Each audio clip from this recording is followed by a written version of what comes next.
con... Muy bien.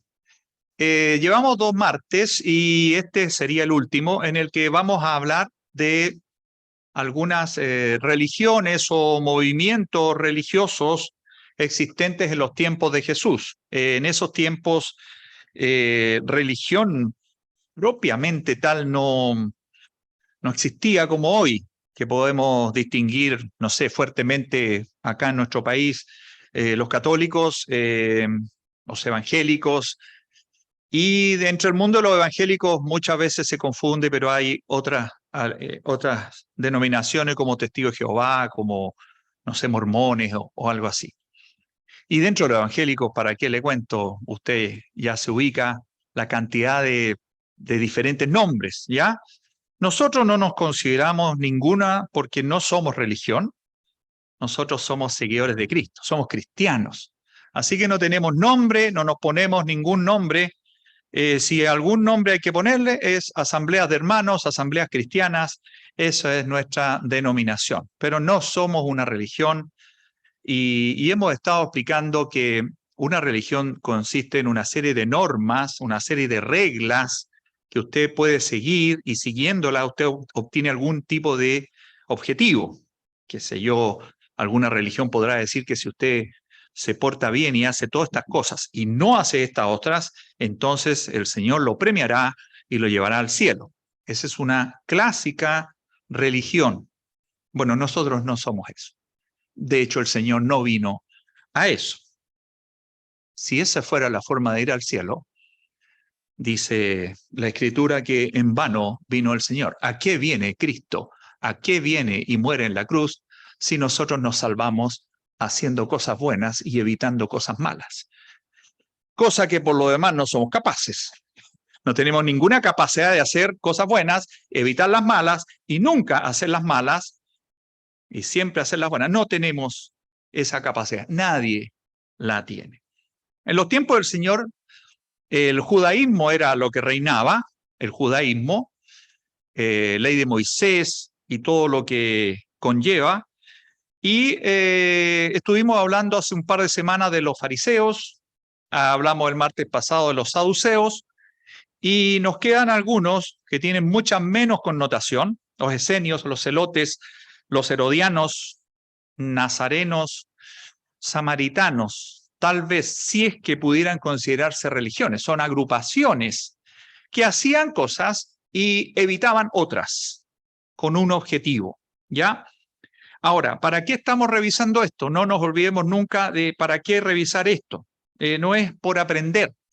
Esto es definitivamente para que nosotros podamos observar si es que nos parecemos mucho a estos. De pronto nos ponemos buenos para ser religiosos y el Señor no nos invita a ser religiosos. El Señor nos invita a amar y a difundir y predicar el Evangelio. Esa es nuestra labor, a eso estamos llamados, a amar a Dios, amar al prójimo y llevar la palabra a todo rincón. Si usted quiere llamarle religión a eso, llámele religión, no hay ningún problema, pero el Señor no vino a fundar ninguna religión. Conozcámonos, tal vez comparémonos con lo que algunos de estas agrupaciones hacían en aquellos tiempos y podemos ver si en realidad estamos más cerca de ser religiosos o en realidad estamos más cerca de ser creyentes en Cristo Jesús, que esa es la parte que nos interesa de todas maneras. Muy rapidito, de los fariseos, ¿qué dijimos? Dijimos que era un grupo religioso muy influyente en esa época, que ellos se consideraban especiales, ellos se consideraban superiores, unos elegidos, iluminados, ¿ya? Eso ya no nos habla muy bien de una agrupación. Creían que las buenas obras eran la forma de llegar al cielo, esperaban un Mesías, pero no para que los llevara al cielo, esperaban un Mesías para que los liberara de los romanos. Para eso esperaban un Mesías, un nuevo David. Tenían un aspecto horrible de feo y era el que evitaban juntarse y contaminarse, según ellos, con personas que no eran judías. ellos lo evitaban. Para ellos eran personas indeseables, indeseables. Usted ya está imaginándose un creyente así, un creyente que no deje entrar a alguien a su casa porque lo considera impuro, horrible. No, ni me acerco a esa persona. Y no necesariamente porque fuera una persona que andaba sucia o mal vestida, no, no. Es porque no eran judíos. Tan simple y horrible como eso. Críticos, muy críticos del Señor, porque ellos iban a la letra, iban al punto en donde Moisés decía, no debes hacer tales cosas el sábado. Y ellos estaban ahí. Los sábados estaban, de hecho ellos hacían cosas los sábados. Una de las cosas que hacían y que no debían hacerla era vigilar al Señor. Y caminaban más de lo que ellos mismos habían dicho que había que caminar. Había que caminar máximo una cantidad, no sé, póngale 1 kilómetro máximo, en todo el día sábado, ¿no? En todo el sábado. Esa era una regla que ellos tenían, que es una transformación de la regla que Dios dio. Dios dio una regla, pero que no tenía ningún sentido lo que ellos hacían. Pero sí eran muy buenos para ir y seguir al Señor y criticarle por lo que Él hacía los sábados. Muy desconocedores de la Escritura, y ahí nos habla mucho a nosotros. Nosotros no debemos ser desconocedores de la Escritura, debemos ser conocedores de la Escritura para responder con no nuestra opinión, responder con la palabra.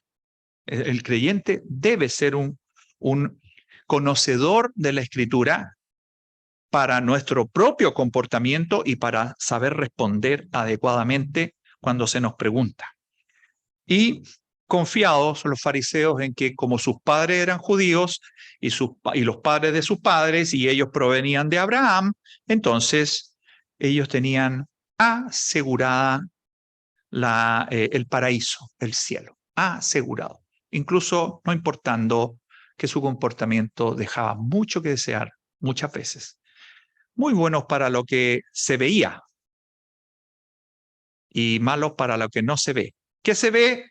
Lo que ando trayendo afuera. ¿Qué no se ve? Mi pensamiento, mi corazón. Eso no se ve. Y ellos no cuidaban mucho esa parte. Los saduceos, la semana pasada, estuvimos viendo que era un grupo religioso de la clase más pudiente, de la gente más adinerada. Y también incorporaban mucho a los sacerdotes. Había muchos sacerdotes que eran saduceos porque venían de familias y por lo tanto era como su camino natural. En cierta medida eran contrarios a los fariseos. En cierta medida se unían cada vez que les convenía unirse para atacar al Señor. Pero eran un poquito contrarios. No eran tan amigos por el tema de clase social, del dinero. Los fariseos, había de todo en los fariseos. En cambio, los saduceos no había de todo. Había solo gente adinerada. Horrible, ¿verdad? No nos pasa a nosotros. Gracias a Dios no vemos personas adineradas. Adinerada. No es que te tengan mejor pasar que otro, no. Gente de mucho dinero. Gracias al Señor. Mire lo que digo. Gracias al Señor no somos ricos. Porque parece que el dinero es raíz de muchos males. ¿Ya? Así que es otro motivo para dar gracias al Señor. Gracias, Señor, porque no me hiciste millonario. Y en realidad a todos nos gustaría ser millonarios. A veces. ¿Sí? Se ajustaban los saduceos al Pentateuco, a los 5 libros que escribió Moisés, se ajustaban mucho a ellos, muy confiados en que para salvarse e ir al paraíso, al cielo, al seno de Abraham, lo único que tenían que hacer era purificarse. Ellos tenían que purificarse. Así que también, al igual que los fariseos, esperaban un Mesías, pero que no era un Mesías que iba a salvarles del pecado y llevarlos al cielo. No, ellos estaban trabajando para ir al cielo. El Mesías tenía que correr al invasor, a los romanos. Odiados por el pueblo porque cuando les convenía sí colaboraban con los romanos. Se hacían ahí los amigos, se comportaban con arrogancia, miraban en menos. Todas cosas que estoy mencionando y que ya hablamos que no son comportamientos adecuados de un creyente. Mirar en menos. que es algo con lo que no nacemos, pero se nos enseña. Y lo aprendimos. Y lo hacemos. Cuidado, hermana, hermano, si hemos hecho eso, paremos, no corresponde, no corresponde. Los saduceos no negaban la resurrección, para ellos no existía la resurrección. Sin embargo, al Señor le preguntaron sobre la resurrección. Para ellos no existía un mediador entre Dios y los hombres. Para ellos no existían los ángeles, no existían los demonios. ¿Se fija que empiezan a ponerse reglas propias? Empiezan a agregarle reglas propias. Nada de esto está en el Pentateuco, en los 5 primeros libros, los que escribió Moisés. Estas cosas no están ahí. Ellos las fueron agregando junto con los fariseos. Y se aliaban con los fariseos exclusivamente para atacar al Señor. Atacarlo a nivel de que en algún minuto ya empiezan a planear destruirle. Eso es una palabra muy suave para indicar que empiezan a pensar cómo matar al Señor. Cómo matarlo. Reconociendo que era un hombre, un maestro, reconociendo que tenía una sabiduría como ningún hombre había tenido. O sea, ellos sospecharon a lo menos sospecharon que sí podía ser hijo de Dios y sí podía ser el Mesías. A lo menos lo sospecharon, lo tuvieron ahí como, y si fuera, pero su orgullo, su ego se los impedía. Pero ellos lo llegaron a pensar. Vamos a ver tres, no vamos a ver a los samaritanos ni a los nazarenos, pero vamos a ver tres: los esenios, los celotes y los herodianos. Estos tres eran contemporáneos en la época del Señor. Sin embargo, para mi sorpresa, porque estas religiones y estas agrupaciones están muy mencionadas en la historia, pero no en la Escritura. Es muy curioso, los esenios no aparecen en la Escritura. No significa que no podemos hablar de ellos, pero le advierto, los esenios no aparecen en la Escritura. Sí podrían haber tenido cierta influencia en algunas personas, pero veamos qué hacía esta religión que no aparece en la Escritura. ¿Será una señal que una religión tan importante, bastante radical, e incluso usted va a llegar a pensar que es una religión que casi raya en el cristianismo, y no aparece en la Escritura? No aparece ninguno. Mire, los esenios era un grupo muy organizado. Era un grupo muy organizado, compartían, esta es la gran característica de ellos, compartían las tierras, compartían las propiedades, practicaban algunas virtudes como la abstinencia. Algunos de ellos decidían no casarse y mantenerse solteros y célibes sin tener ningún tipo de relación. Decidían hacer eso como una muestra de su autocontrol. Para ellos era más importante la Escritura, era más importante Dios que ellos mismos. Interesante. Modestia, eran muy modestos, practicaban la autodisciplina para exigirse cosas, la discreción, y buscaban siempre la pureza, evitar cualquier actividad o actitud que fuera no limpia, una cosa sucia. Ellos eran muy dedicados a esto. Era una religión. Ojo, no eran cristianos. Vivían en comunidades apartadas y ellos aparecen mucho después de la construcción, la segunda construcción del templo. El templo se construyó por ahí por el 500 a.C., la segunda construcción del templo después de la vuelta de Babilonia. Y ellos aparecen, sus primeras apariciones son por ahí por el 150 a.C. 150. ¿Cuándo desaparecen? El 70, cuando Jerusalén es sitiada, el templo es destruido y ellos desaparecen como agrupación religiosa. Ellos creían algunas cosas, como que el bautismo es necesario para la purificación. ¿Usted conoce alguna religión hoy que profese que el bautismo es necesario para la purificación y para limpiarse? ¿Que el bautismo hace eso? ¿Purifica? ¿Limpia? Sí, hay una religión muy imperante en el mundo que dice eso. Y eso es contrario a lo que dice la Escritura. Pero estos hacían eso. Hay cosas buenas en los esenios, ya las vamos a ver. Hay cosas buenas, interesantes. Así que creían, por ejemplo, ellos creían que serían de los pocos salvados al final de los tiempos. Solo unos pocos. Ellos iban a ser los salvados. ¿Conoce otra religión que hoy día dice que ellos son los únicos que van a ser salvados? Y no por su relación con Cristo, porque Dios los escogió. Sí, hay una religión hoy día que no es la misma primera y que dice eso. Nosotros somos los 144.000 que nos vamos a salvar y nadie más. Y yo estoy perseverando para ser uno de esos 144.000. Hay una religión que lo dice. Usted, hermana, hermano, no. Usted y yo tenemos la paz, tranquilidad y seguridad que el Señor ya nos salvó, no por algo que hubiéramos hecho, por algo que hizo nuestro Señor en la cruz.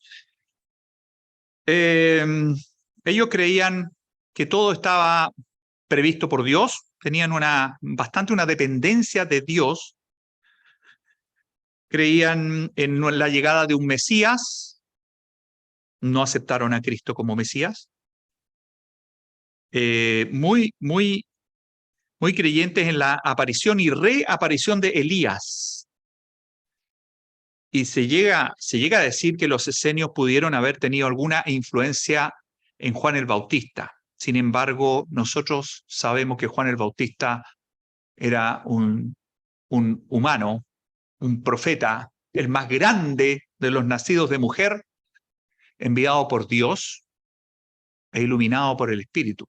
Por lo tanto, no hay una razón para pensar, pero hay mucho comentarista que indica que Juan el Bautista podría haber tenido influencia de los esenios.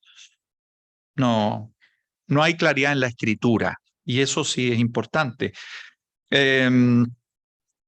Se oponían a las autoridades del templo en Jerusalén. No les simpatizaban mucho las autoridades del templo y de las costumbres. Y como les decía, no aparecen en la Biblia.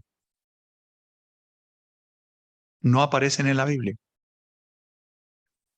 Curioso, porque ellos existieron hasta el 70 y tenían alguna influencia, pero tenían esas costumbres de irse a vivir a comunidades alejadas. ¿Ya? A comunidades alejadas. ¿De dónde sale esta información? Bueno, usted puede que haya leído a Flavio Josefo, un gran historiador, y aparecen con detalle los esenios. Plinio, otro gran escritor, y los rollos del Mar Muerto aparece también alguna referencia. Ya vamos a volver a los esenios. No hay escritura, no hay pasaje para los esenios. Vamos con los celotes. ¿Me va usted a creer que los celotes tampoco aparecen en la escritura? E importantes. Hay una referencia, ¿sí? ¿Alguien se acuerda de en 2 lugares donde aparece la palabra celote refiriéndose a alguien? ¿Sí? ¿Alguien se acuerda? ¿Sí? ¿Quién? ¿Simón? Simón el celote, uno de los apóstoles. Simón el celote. El mismo pasaje aparece en dos evangelios. Sin embargo, no hay ninguna otra referencia de él. O sea, podría haber sido de esta religión de los celotes y haberse convertido al Señor y haber cambiado totalmente, porque los celotes, vaya que tenían una reputación interesante, o podría haber sido llamado así como un sobrenombre por el hecho de que él tenía un gran celo por las cosas del Señor, que es una de las razones por las cuales se les habría llamado celotes a este grupo. No hay certeza de por qué se le llamaba celote, pero hay una hay una concordancia con el nombre y la palabra celo, o ser muy celoso de las cosas del Señor. Los celotes era un grupo de resistencia, así, resistencia, eran hombres decididos y que avalaban la resistencia armada y violenta. Eso eran los celotes. Por eso, muchos comentaristas indican que Simón el celote probablemente fue celote y fue discípulo apóstol del Señor y terminó su vida de celote, o solo se le llamaba así por el celo hacia el Señor. Porque si no, podría haber sido un hombre violento, resistencia. Pero ¿saben qué? Supongamos que sí era celote. Asumamos que sí, Simón era celote, violento, insurgente, resistivo, violento, armado, y conoce al Señor y deja de serlo. Porque el Señor le infunde amor y le da salvación y le da perdón y le da un camino distinto y le indica, mira, tú eras celote, pero dejas de serlo, ahora eres de Cristo, eres mío. Algunos de nosotros pudimos haber sido celotes, no armados, no andábamos con pasamontaña ni con armas, pero a lo mejor teníamos una actitud violenta, una actitud diferente, éramos otros y el Señor nos cambió. Así que si alguno de ustedes, si yo, tuvimos alguna vez actitudes celotas, el Señor nos cambió. Así que quedémonos, pero es la referencia que hay en la Escritura. Simón el celote, la referencia. En los Hechos de los Apóstoles y en Lucas, si no me equivoco. Profesaban un celo especial por las cosas de Dios.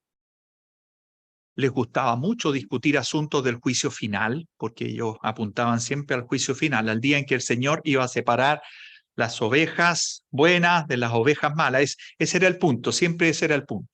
Hoy día hay también religiones que hacen eso y apuntan a ese día, como ese día, el día en que el Señor me va a mirar y me va a decir, tú fuiste de las ovejas buenas, pasa para acá, tú de las ovejas malas, pasa para acá, en función de lo que hemos hecho.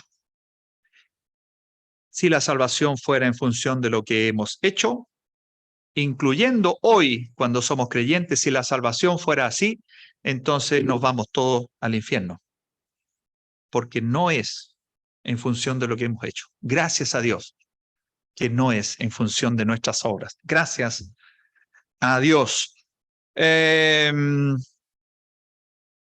ello lo más importante era amar a Dios, incluyendo en esa importancia la lucha armada de aquellos que no amaban a Dios, de aquellos que no eran judíos, de aquellos que eran invasores. Ellos avalaban la lucha armada. Los romanos los consideraban unos bandidos, unos ladrones, unos insurgentes. Los romanos estaban hasta aquí con los celotes, porque sabían que en cualquier minuto había revolución, rebelión. Algunos historiadores mencionan que Barrabás pudiera haber sido un celote. Pudiera, pero tampoco hay Barrabás, tampoco hay por su afán insurreccional. No aparecen en la Biblia, excepto esta referencia de Simón, que pudiera no ser. Y al igual que los esenios, después de la destrucción del templo, desaparecen. Años 70, desaparecen. No siguen. Los herodianos. Vamos con los herodianos. Los herodianos sí aparecen en la Escritura en dos oportunidades, en tres, pero una es repetición de otra. Son un partido político, más que una religión. Son un partido político. Se oponían secretamente a la invasión romana. Ellos le hacían el amén a los romanos, pero secretamente también se oponían.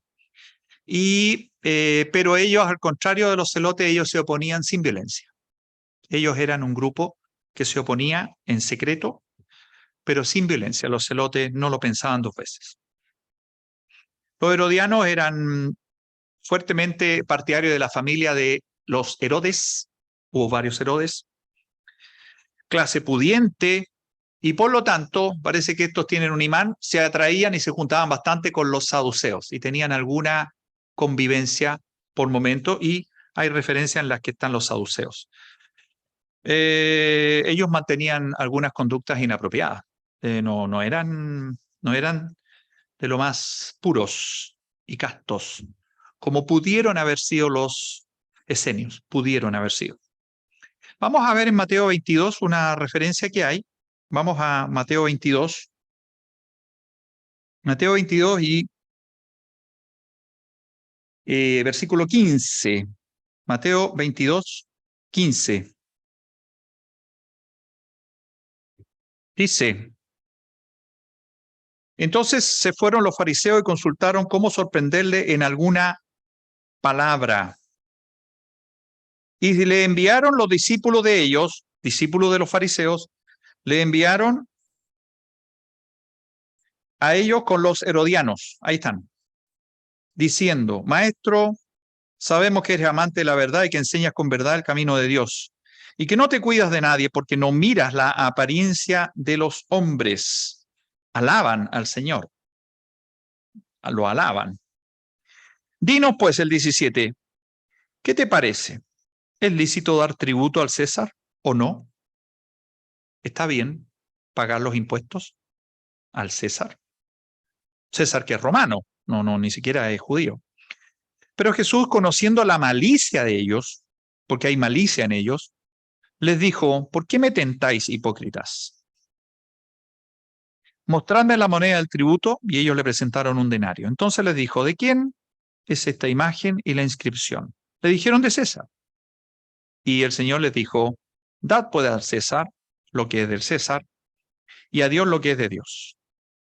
Oyendo esto, se maravillaron, y dejándole, se fueron. Discípulos de fariseos y herodianos, aquí metidos, aquí están. Los herodianos se juntaban más bien con los saduceos por su clase social, pero son capaces de juntarse con fariseos, con los que les ponga, con tal de atacar al Señor. El ataque al Señor no es una actividad de un creyente, ¿verdad? Nosotros no andamos atacando al Señor, por lo menos no explícitamente. No sé qué pensará usted, por lo menos yo, cuando hago algo que no debo hacer, cuando digo algo que no debo decir, que el Señor me ha dicho, ¿no estaré atacando al Señor también? ¿No será eso una forma de tentar al Señor? Acá le hacen una pregunta solo para que el Señor pise y tropiece y caiga y ellos se burlen, se rían, si pueden pisotearlo, si pueden apedrearlo, porque esta es una pregunta difícil. Es una pregunta difícil. Pero terminan maravillados, se quedan callados y se van. Y se van. Hermana, hermano, ¿usted es capaz de separar las cosas? No siempre es fácil separar las cosas. El Señor nos ha dicho que vivimos en el mundo, pero no somos del mundo. Entonces, vivimos en el mundo, tenemos experiencias con el mundo, tenemos interacción con el mundo, pero no somos del mundo. No podemos olvidarnos que no somos del mundo. El Señor nos enseña con gran sabiduría, nos enseña a cumplir nuestros deberes cívicos, nuestros deberes sociales. El Señor nos invita a respetar la autoridad, a orar por ello, para que la autoridad le vaya bien. Pero es que me cae mal la autoridad. No, el Señor no nos preguntó, no nos dijo que si nos caía bien, oráramos por ello, y si no nos caía bien, entonces le hiciéramos la guerra. No, el Señor nos dice: respetemos la autoridad, oremos por la autoridad para que le vaya bien. Es que no son cristianos la autoridad, incluso son ateos. El Señor nos pide que oremos por ellos. El Señor vino, oró por nosotros y se entregó por nosotros. Y nosotros éramos ateos, sin Dios y sin perdón y sin salvación. Y el Señor vino a nosotros. De la misma forma, nos pide acá, nos enseña. Caminemos por el mundo y hagamos las cosas que tenemos que hacer sin dejar de hacer las cosas que Dios nos pide. Tenemos que ser personas íntegras, personas con tal nivel de sabiduría que solo la puede dar el Señor, tal nivel de sabiduría que sepamos hacer las cosas que debemos hacer como ciudadanos y hacer las cosas que debemos hacer como creyentes, sin descuidar nuestra relación con Dios. Muchas veces me he preguntado y se lo dejo a usted para que lo piense. ¿El creyente debe participar como candidato a un cargo público? Es buena esa. Hay muchos evangélicos que se postulan a diputado, a alcalde, algo, porque ellos dicen que desde esos cargos van a enseñar la palabra y predicar el evangelio y todo. ¿Sí? Yo lo único que sé es que hay políticas públicas que son opcionales, o sea, yo no estoy obligado a hacer, pero un alcalde o un diputado va a tener que hacer cosas que son contrarias a lo que el Señor dice. Y tiene que hacerla por el bien de la sociedad, no por el bien de la relación con Dios. Entonces, es un gran dilema. Hay personas que dicen que sí, que está bien, hay personas que dicen que no. La verdad, yo lo dejo a su criterio, pero no se olvide, dele al César lo que es del César y por ningún motivo se olvide de darle a Dios lo que es de Dios. Ni más ni menos dedicación, ni tiempo, ni prioridad a Dios en pos de las cosas del mundo o al revés, no, lo que corresponde. Nosotros podemos vivir en el mundo sin ser del mundo y sin mezclarnos con el mundo, pero atendiendo las obligaciones. Los impuestos hay que pagarlos, hermano. Hay que pagar. Pero es que lo van a usar en quizás que... Pero es un mandato del Señor y debemos cumplirlo. Es una obligación. Si no, váyase a vivir a un campo así alejado y se desconecta. Marcos, capítulo 3. Avancemos un poquito. Marcos, capítulo 3, otra referencia también a los herodianos.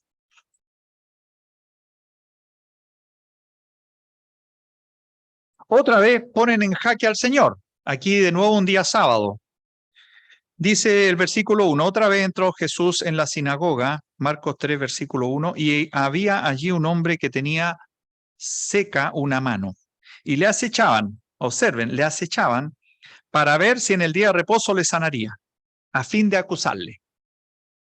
Entonces dijo al hombre que tenía la mano seca, levántate y ponte en medio. Y les dijo, el Señor conoce las mentes de todas las personas, los corazones, las intenciones. Les dijo, es lícito en los días de reposo hacer bien o hacer mal, salvar la vida o quitarla. Pero ellos callaban, no decían nada. ¿Quiénes eran ellos? Allá abajo están, fariseos y herodianos. ¿Es lícito o no? Pero ellos callaban. Entonces el 5, mirándolos alrededor con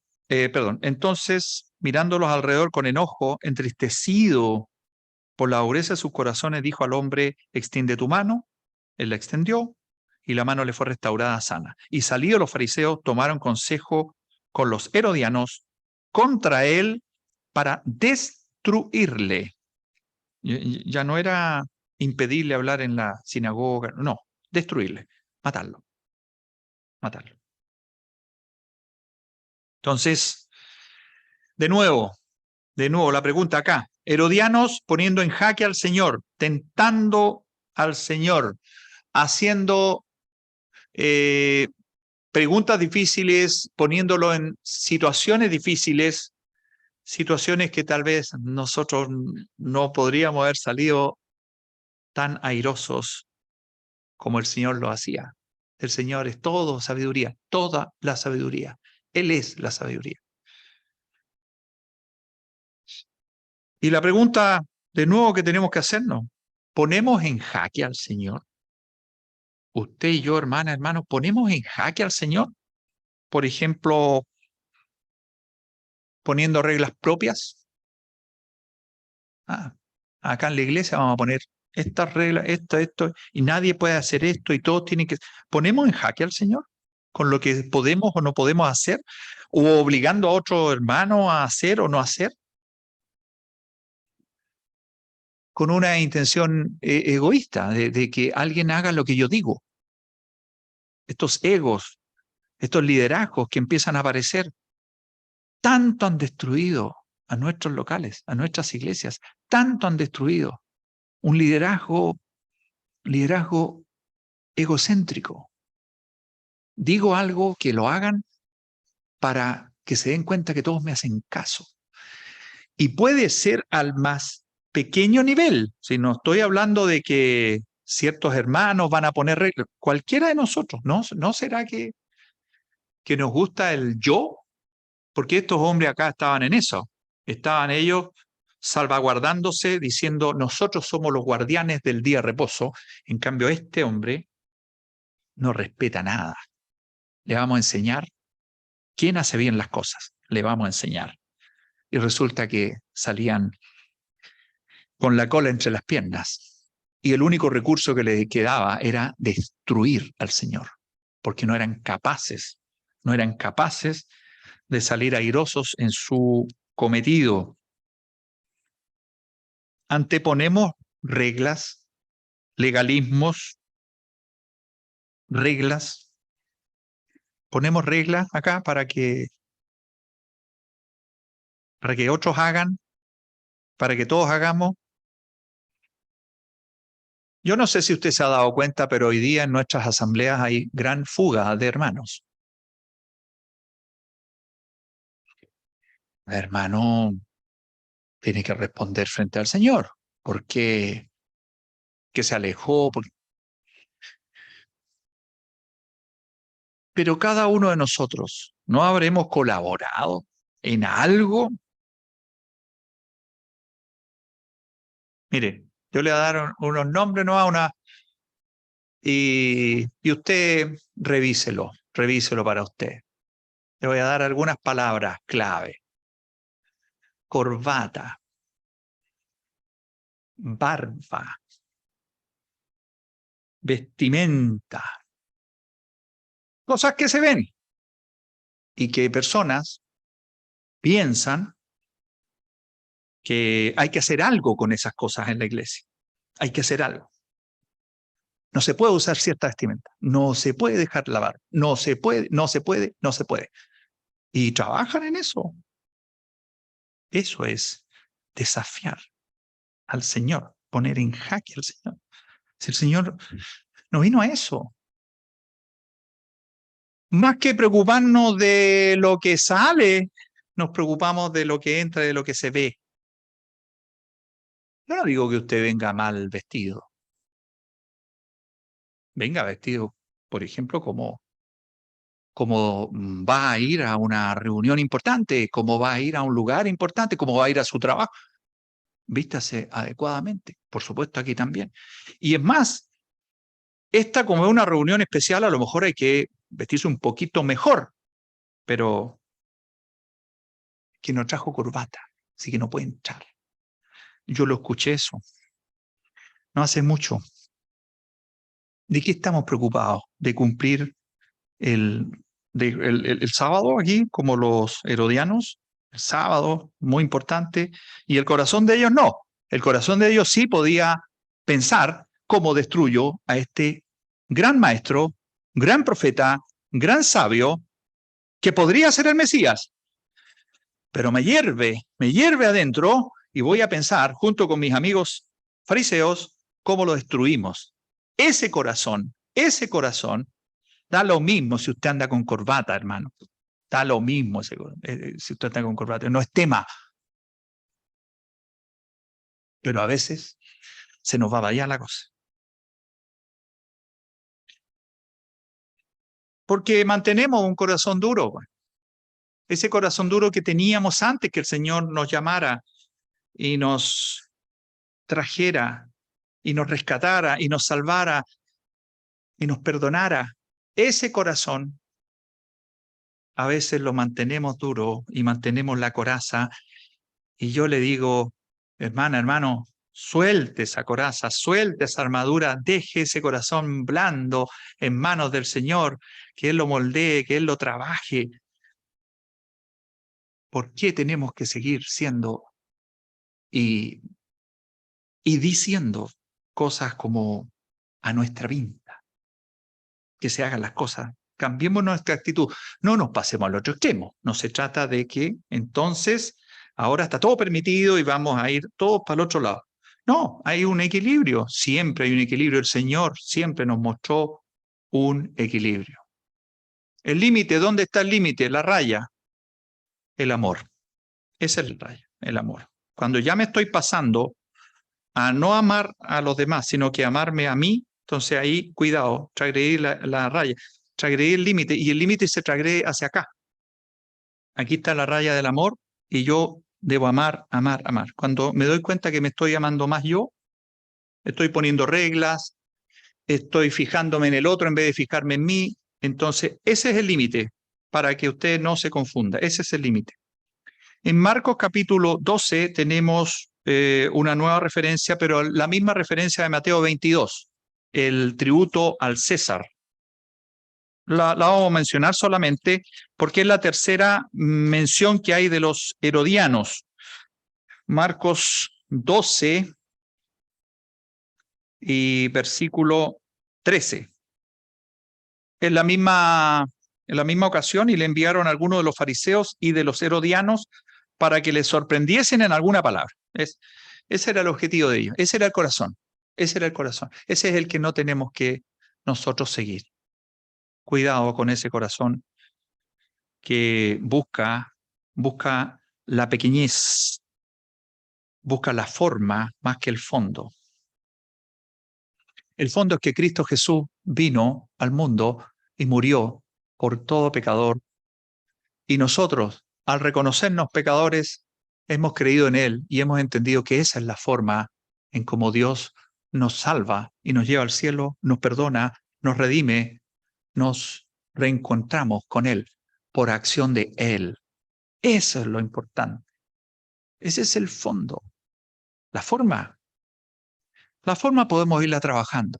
Sí, también es importante la forma. También es importante que usted venga a reuniones. También es importante que usted haga o no haga ciertas cosas. Sí, pero eso el Señor nos los va a ir dando en la medida en que abramos nuestro corazón. Saquemos la coraza. El Señor va a ir dándonos eso. Muy bien. Quiero mencionarles algunas cosas de las que habla Plinio, un historiador, respecto a los esenios. Porque hasta aquí hemos hablado más o menos nomás de los fariseos, los saduceos, los herodianos, pura maldad. O sea, religiones, en teoría, alguna forma de relacionarse con Dios, pero que al final se relacionan ellos mismos y se enriquecen ellos mismos y se aman ellos mismos. Al final no hay mucha relación con Dios en las religiones que hemos hablado. Es muy curioso lo que ocurre. Una religión se asume que es para poder establecer una relación con Dios sin ser capaz de hacerlo, pero hay gente que inventa reglas y dice, si yo cumplo esto, voy a estar más cerca de Dios y Dios me va a ver y me va a favorecer. Sin embargo, las religiones terminan con hombres malvados que son capaces de hacer maldad porque no se hace lo que ellos dicen. Esto es demasiado actualizado. Pero yo espero, hermanos, que en nuestra vida, hermanos, hermanas, en nuestra vida no exista ese sentimiento. Mire, los esenios, de acuerdo a los historiadores, no hay escritura aquí. Mire, buscaban escapar de una vida de impureza. Interesante, interesante. Yo creo que el Señor nos llama también a nosotros a escapar de una vida de impurezas. Ellos vivían en colonias separadas, se autosustentaban, podían vivir incluso mucho tiempo sin dinero, porque practicaban el trueque, el intercambio y la hospitalidad unos con otros, y el que producía un grano le pasaba al que producía o fabricaba casas y así intercambiaban. Había mucho amor y mucha comunidad entre ellos. Se prestan auxilio unos con otros. Tenían en muchos casos comida en común, servicios de higiene en común. porque no todos tenían acceso a esas cosas. Hoy día es muy fácil, hoy día tenemos todo una llave, agua potable en la casa, pero en ese tiempo no era así. No poseían bienes individuales, tú tenías que hacer una especie de postulación y después de 3 años te podían recibir y tenías que entregar todos tus bienes a la comunidad. No lo haríamos nosotros, ¿verdad? Ni loco. Pero ellos lo hacían. Leían la ley de Moisés constantemente, vestían y se alimentaban de forma sencilla. Se hospedaban unos a otros cuando iban de un lugar a otro, se hospedaban entre ellos, no tenían que gastar. Interesante ejemplo para nosotros. Honraban a Dios, eran justos con el prójimo, no herían a nadie, ni aun cuando eran provocados, no herían a nadie, eran muy leales, amaban la verdad, no robaban, se abstenían de toda ganancia ilícita. Yo creo que podemos tomar estas cosas buenas de los esenios. ¿Por qué no? Ellos no creyeron en el Mesías. Eso no lo tome usted. Ya no lo tomamos ya. Nosotros sí creemos en el Mesías. Si usted se fija, existen hoy día en Israel unas granjas llamadas kibbutz, en donde el israelita de cualquier parte del mundo puede ir y puede vivir ahí. Ahora, esa tiene una connotación más bien agrícola, el kibutz. En cambio, ellos vivían en algo parecido al kibutz, pero con una connotación muy fuerte religiosa, de una relación con Dios. Los kibutz de hoy no necesariamente practican estrictamente la religión judía, sino que son una forma de vida como granjeros. Interesante el ejemplo de los esenios. Va a quedar grabado por si usted quiere hacer una secuencia. Pienso que todo buen ejemplo puede ser imitado. ¿Por qué no? ¿Por qué no? Y pienso que los esenios tienen una actitud bastante interesante, pero no creen en el Mesías hasta el día de hoy. Bueno, ellos se acabaron, pero si hay gente que profesa ser de la idea de los esenios, no creen en el Mesías todavía. Nosotros no.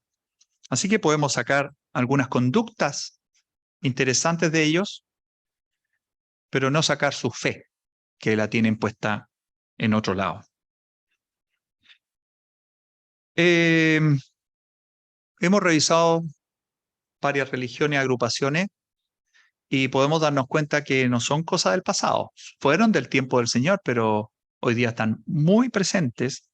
Incluso pudieran estar existiendo dentro de una congregación como nosotros, que algunos de nosotros pudiéramos estarnos transformando en religiosos. O sea, yo tengo que hacer esto y no tengo que hacer esto. Ok, pero tengamos cuidado. El norte y el fondo es el Señor, no nosotros. Debido a que Jesús no vino a fundar una religión, yo espero que usted lo tenga muy, muy claro. No vino a formar una religión. El Señor no tiene ningún sentido que el Señor haya formado una religión. De hecho, no lo hizo. Vino a liberarnos de la religión. Muchos estábamos un poco más metidos en la religión, otros menos, y el Señor nos viene a liberar de ahí. Nos dice, esa no es la forma. Así no es el plan de Dios. El Señor trajo paz, trajo salvación, trajo liberación, trajo perdón, trajo esperanza, trajo vida eterna, trajo amor. Eso es lo que trajo. No trajo una religión. Nos libra. El Señor constantemente nos invita a llevar una conducta acorde a la fe que tenemos. Por supuesto, si hemos creído en Cristo, hemos reconocido que somos pecadores y ahora somos pecadores perdonados, obviamente no podemos seguir pecando como pecábamos antes. Por lo tanto, hay una conducta razonable que el Señor nos pide, no para salvarnos, porque ya somos salvos, sino debido a que somos salvos, una conducta que sea consecuente.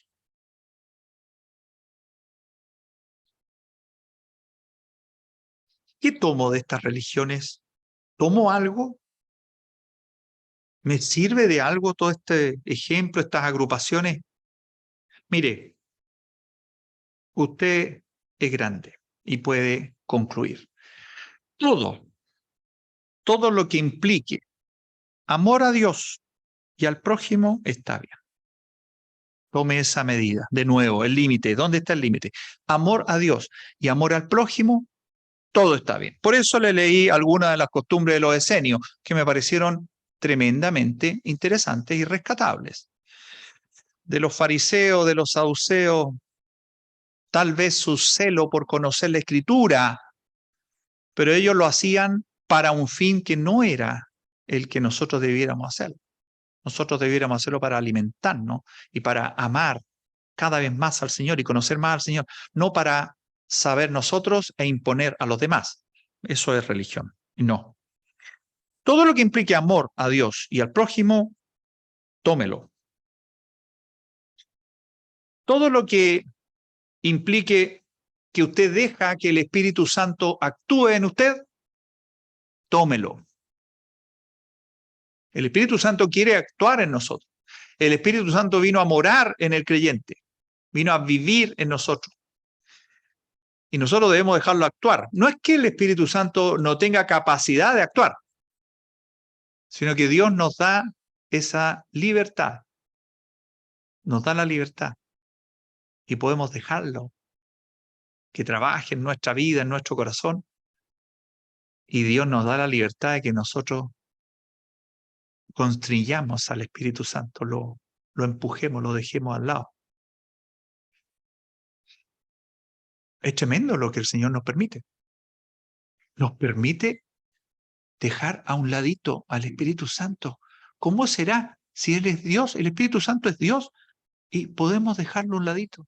Podemos mantener nuestro corazón con la coraza. Duro, sin ablandarse.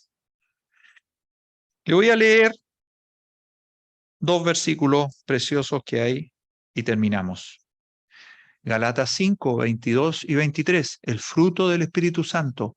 No se olvide, hermana, hermano, este fruto es el que nos va a alejar de cualquier religión que pudiera estar naciendo en nosotros, porque el peligro está que estemos incubando una religión para hacer cosas y obligar a otros a que las hagan, si el Señor nos invita a amar. Fruto del Espíritu, amor, ¿se acuerda? Gozo, paz, paciencia, benignidad, bondad, fe, mansedumbre, templanza. Contra tales cosas no hay ley. Vamos a orar para terminar. Padre Celestial, te agradecemos lo que nos das. Tu palabra es preciosa, tu palabra es profunda, tu palabra es completa.